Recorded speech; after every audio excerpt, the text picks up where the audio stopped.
ठीक है, कृषि मौसम विज्ञान क्या है ये?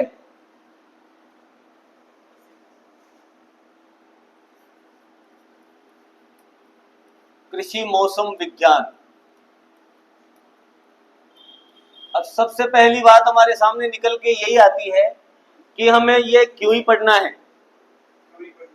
क्यों पढ़ना है भाई कृषि मौसम विज्ञान? खरपतवार आप पढ़ लेते हो क्योंकि खरपतवारों से भी नुकसान होता है फसलों को, इसलिए खरपतवार पढ़ते हैं। कीट विज्ञान इसलिए पढ़ते हैं क्योंकि कीटों से भी नुकसान होता है। और पादप रोग विज्ञान इसलिए पढ़ते हैं क्योंकि रोगों से भी नुकसान होता है। हाँ, अब आप यूं कहो कि हाँ इससे भी नुकसान होता है, तो फिर मेरा क्वेश्चन यही रहेगा कि कितना,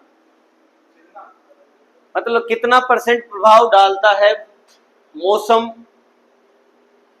कृषि विज्ञान पर, है ना। चलो अब यहां से आपको समझ में आएगा कि क्यों पढ़ना जरूरी है। 1/3 और 2/3 हो गए पूरे। 1/3 का मतलब है कि 33% जो है नुकसान औसत, वो किसके कारण है? बाकी अन्य क्रियाएं, मतलब कृषि जो है अन्य क्रियाओं से कितना परसेंट प्रभावित होती है? 33%। और उसके बाद में 66% जो है प्रभाव पड़ता है, वो किसका पड़ता है? 2/3 प्रभाव किसका पड़ता है? मौसम का प्रभाव पड़ता है। इसलिए मौसम पढ़ना ज्यादा जरूरी है। अगर मौसम बिगड़ जाए तो सोयाबीन उगती ही नहीं है, तो कीड़े वीड़े तो बहुत दूर की बात होगी ना, है? सही बात है ना। तो इसीलिए जो है हमें ये टॉपिक पढ़ना पड़ता है, जिस टॉपिक का नाम क्या है? कृषि मौसम विज्ञान। अब कृषि मौसम विज्ञान में सबसे पहले हम आ जाते हैं कि ये मौसम विज्ञान के बारे में सबसे पहले बताया किसने। हो सकता है आप लोगों को सब चीजें नहीं लगे, क्योंकि इस बार अपन ने कान दूसरी साइड से पकड़ा है इसका। आपके साइड जैसे आप पकड़ते आए हो हमेशा, वैसे नहीं पकड़ा इसका कान इस बार। आप क्या पकड़ते हो? मौसम की परिभाषा, जलवायु की परिभाषा, उसके बाद में मौसम व जलवायु के तत्व, है ना। हाँ, अब देखो आप कहां से कान पकड़ा है इसका। सबसे पहली चीज है कि मौसम विज्ञान के बारे में, मौसम विज्ञान के बारे में सबसे पहले उसी आदमी ने बताया जिसने साइंस के बारे में बताया, मतलब जिसने जीव विज्ञान मतलब बायोलॉजी के बारे में बताया, जिसका नाम क्या था? अरस्तु। तो मीटरोलॉजी के बारे में सबसे पहले किसने जानकारी दी? अरस्तु ने दी है। ठीक है, अब मीटरोलॉजी के बारे में अरस्तु ने जानकारी दी है। अब हम आगे बढ़ेंगे तो पहला आ जाता है हमारे पास, इसको थोड़ा सा अपन मूव कर देते हैं। अब देखते हैं, तो यहां हम पहला डाल देते हैं क्लाइमेटोलॉजी। क्या डाल रहे हैं? जलवायु विज्ञान। क्या डाल रहे हैं? जलवायु विज्ञान।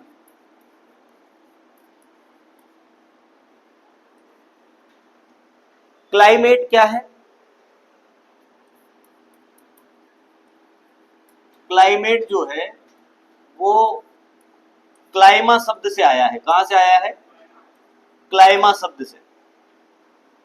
और क्लाइमा जो है वो कैसा शब्द है? ग्रीक शब्द है। कैसा शब्द है? ग्रीक शब्द है, जिसका अर्थ क्या होता है?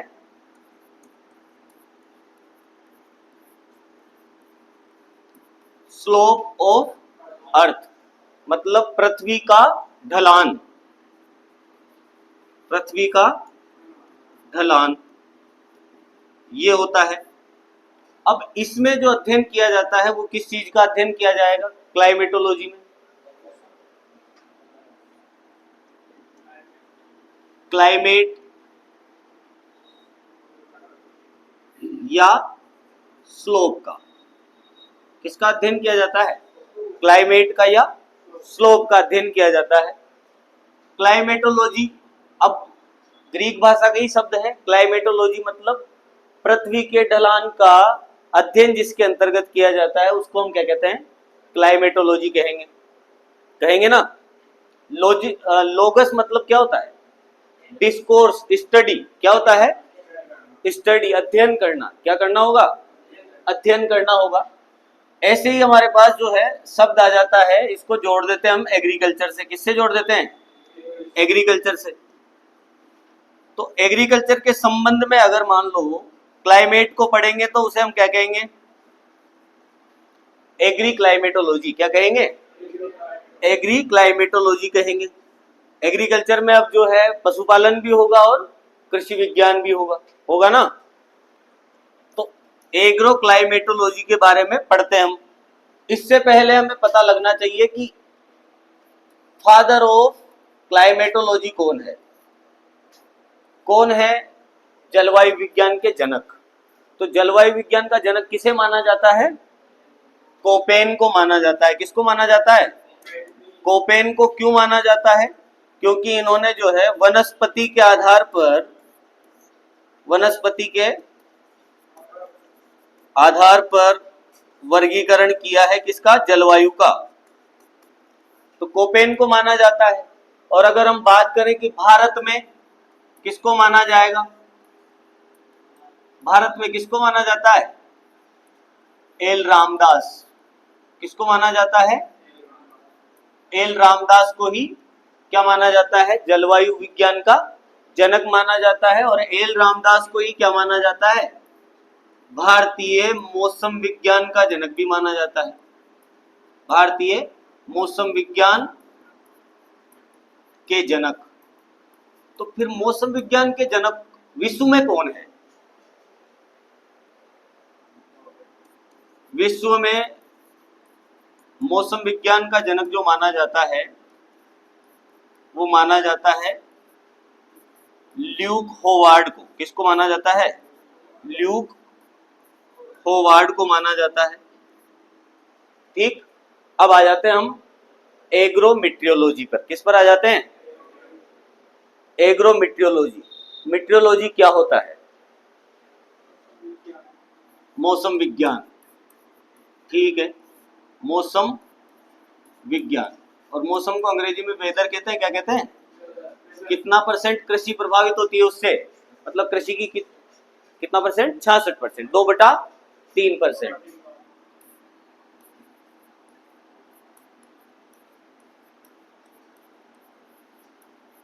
मीटेरियोलॉजी ये दो शब्दों से मिलकर बना है, ग्रीक शब्दों से। कौन कौन से ग्रीक शब्द हैं? मीटेरोस,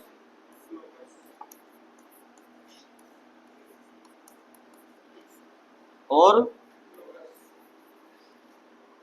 मीटेरोस का मतलब क्या होता है? High in the sky. क्या होता है? High in the sky. अच्छा, अभी भी जो है थोड़ा सा अभी 11वीं की किताब के आधार पर अगर हम पढ़े ना कि क्लाइमा का अर्थ क्या होता है, तो 11वीं की किताब में क्लाइमा का अर्थ नहीं दे रखा, बस क्लाइमा दे करके छोड़ रखा है। और बाद में अगली लाइन स्टार्ट कर रखी है कि जलवायु जल व वायु से मिलकर बना हुआ है। किससे मिलकर बना हुआ है? जल व वायु से मिलकर बना हुआ है। तो इसे हम इनडायरेक्टली क्या कह सकते हैं? बादल कह सकते हैं। क्या कह सकते हैं? बादल। और लोगस मतलब हो जाता है वापिस से आपका अध्ययन। ठीक है, हो गई ये दो चीजें। मीट्रियोलॉजी के बारे में मैंने बता ही दिया। मीट्रियोलॉजी के बारे में सबसे पहले अरस्तु ने बताया है। उसके बाद में इसकी सबसे ज्यादा स्टडी करने का श्रेय जो जाता है वो ल्यूक होवार्ड को जाता है। और भारत में एल रामदास इसके जनक माने जाते हैं। क्लियर है यहां तक सबका? चलो, अब दोनों शब्द अपने पास आ जाते हैं। एक आ जाता है मौसम और एक आ जाता है जलवायु। मौसम और एक कौन सा आ जाता है? जलवायु। तो मौसम क्या है? लघु अवस्था है। और जलवायु क्या है? दीर्घ अवस्था है। यह क्या है? छोटे क्षेत्र का है। और ये वृहद क्षेत्र में होगा, लघु क्षेत्र और वृहद क्षेत्र, लार्ज एरिया, स्मॉल एरिया। उसके बाद में मौसम की बात करें तो तत्कालिक अवस्था, कैसी अवस्था है ये? तत्कालिक या अल्पकालिक भी कह देंगे, है ना। और ये कैसी अवस्था है? दीर्घकालिक। तो ये तत्कालिक अवस्था किसने कहा? टिवार्था ने। किसने कहा? मौसम को वायुमंडल की तत्कालिक अवस्था किसने कहा? टिवार्था ने कहा। किसने कहा? टिवार्था ने। तो मौसम और जलवायु के बारे में थोड़ा थोड़ा आपको इस चीज की जानकारी हो गई। अब अगला अपने पास आ जाता है, दो तरह की जलवायु होती है। जलवायु वहां से स्टार्ट कर रहे हैं अपन। जलवायु दो तरह की है, एक तो है लघु। कौन सी है? लघु जलवायु।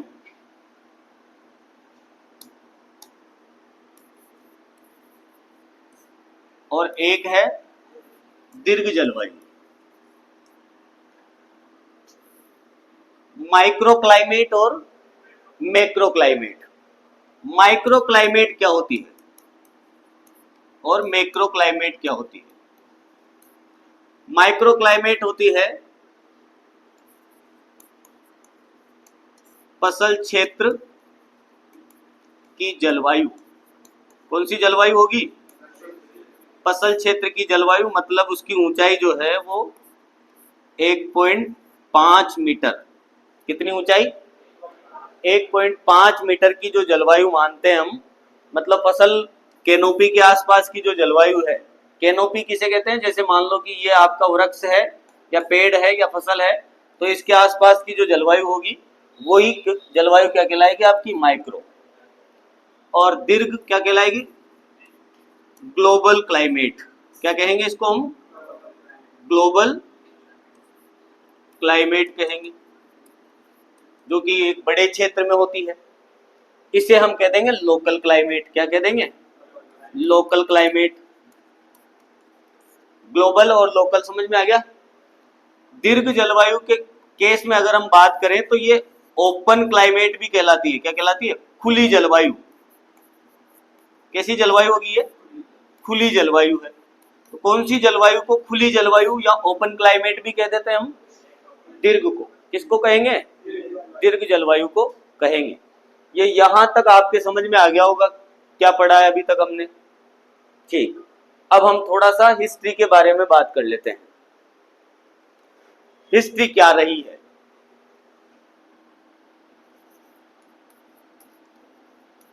इतिहास। तो इतिहास थोड़ा लंबे टाइम से, अरस्तु कब का आदमी था? अरस्तु था भैया 200-300 बिफोर क्राइस्ट, ईसा पूर्व। कब का है? 200-300 ईसा पूर्व के समय का व्यक्ति रहा है अरस्तु, एरिस्टोटल। तो उसने बताया सबसे पहले मौसम विज्ञान के बारे में। फिर आगे चलते हैं हम। तो सबसे पहले अगर हम बात करें तो कौन सा यंत्र? थर्मोस्कोप। कौन सा यंत्र आया? थर्मोस्कोप आया। और थर्मोस्कोप की खोज किसने की? गैलीलियो ने। किसने की? इसका नाम सुना होगा आपने पहले। गैलीलियो ने सबसे पहले थर्मोस्कोप की खोज की। किसकी खोज की? फिर उसके बाद में फारेनहाइट आया। फारेनहाइट ने सबसे पहले किसके बारे में बताया? तापमापी के बारे में। फिर उसके बाद में कौन आया? सेल्सियस। सेल्सियस ने किसके बारे में बताया? सेंटीग्रेड के बारे में। किसके बारे में बताया? सेंटीग्रेड। सेंटीग्रेड के बारे में बताया।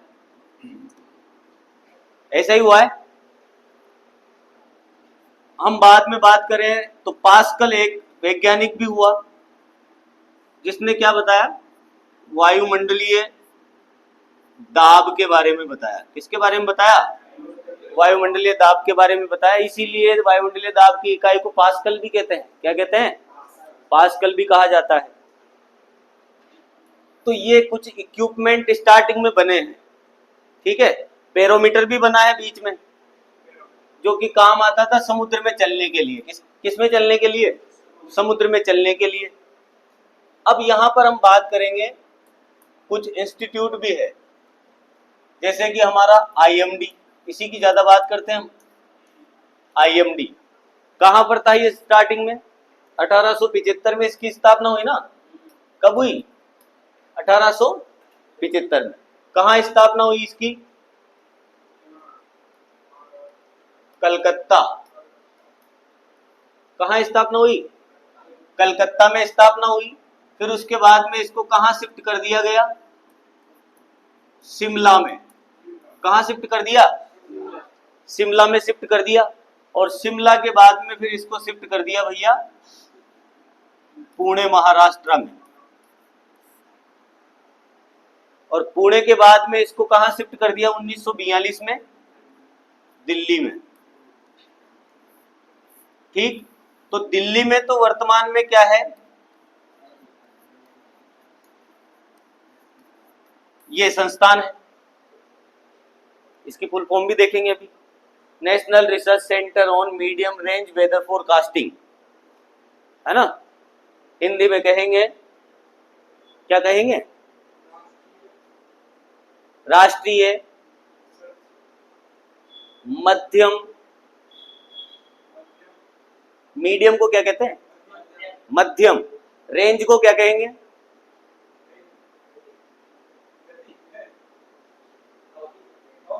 एक बार फिर बोल देता हूं, फिर हिंदी में बताना। National research centre on medium range weather forecasting, मध्यम अवधि मौसम पूर्वानुमान अनुसंधान केंद्र। कहां पर है? नई दिल्ली में। और यहां पर जो है वो क्या खोल दिया गया? उष्ण मौसम विज्ञान, मौसम विज्ञान संस्थान खोल दिया यहां पर। तो वर्तमान में यहां यह प्रचलित है पुणे में। आगे बात समझ में? तो कलकत्ता में खुला है, वर्तमान में कहां पर है? दिल्ली में। अच्छा, दिल्ली में ये नाम जो दिया गया था वो 1988 में दिया गया है। कब दिया गया है? 1988 में दिया गया है। उससे पहले आईएमडी के नाम से ही था। किस नाम से था? इंडियन मीटियोलॉजिकल डिपार्टमेंट के नाम से, इसी नाम से था ना। अब कुछ और बातें अपन कर लेते हैं, जैसे कि एक और आपने सुना होगा WMO। कहां पर है ये? जिनेवा, स्विट्जरलैंड में। जिसके अनुसार आपको पता है कि मौसम जलवायु जो है वो 31 वर्षों में परिवर्तित होती है। कितने वर्षों में परिवर्तित होती है? ये भी सुपरवाइजर में क्वेश्चन आया हुआ है ना, कि WMO के अनुसार जो है कितने वर्षों के मौसम के औसत को जलवायु कहा जाता है। 31 वर्षों के मौसम के औसत को क्या कहा जाता है? जलवायु। विश्व मौसम विज्ञान संगठन, WMO का फुल फॉर्म क्या है? विश्व मौसम विज्ञान संगठन। विश्व मौसम विज्ञान संगठन। चलो, इसके बाद में एक और आ जाता है इंटरनेशनल मीटियोलॉजिकल डिपार्टमेंट। क्या आ जाता है? ये भी आईएमडी है। ये भी क्या है? आईएमडी। पर यहां आई का मतलब इंटरनेशनल अगर आ जाए तो फिर क्या होगा? अंतरराष्ट्रीय। तो कहां पर है ये?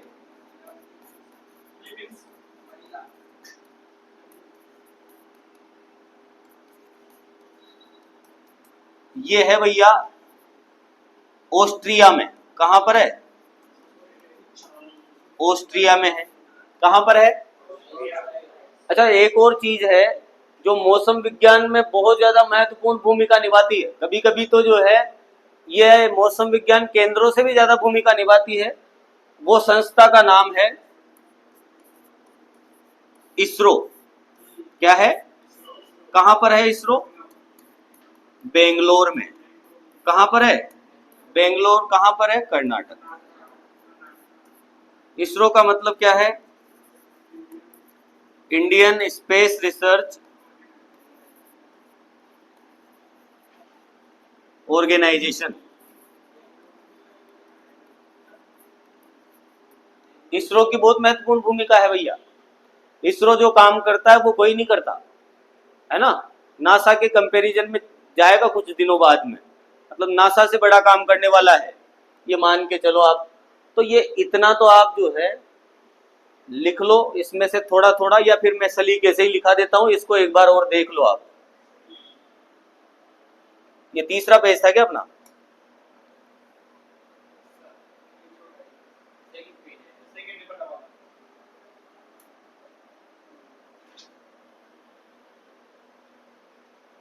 अच्छा ये था,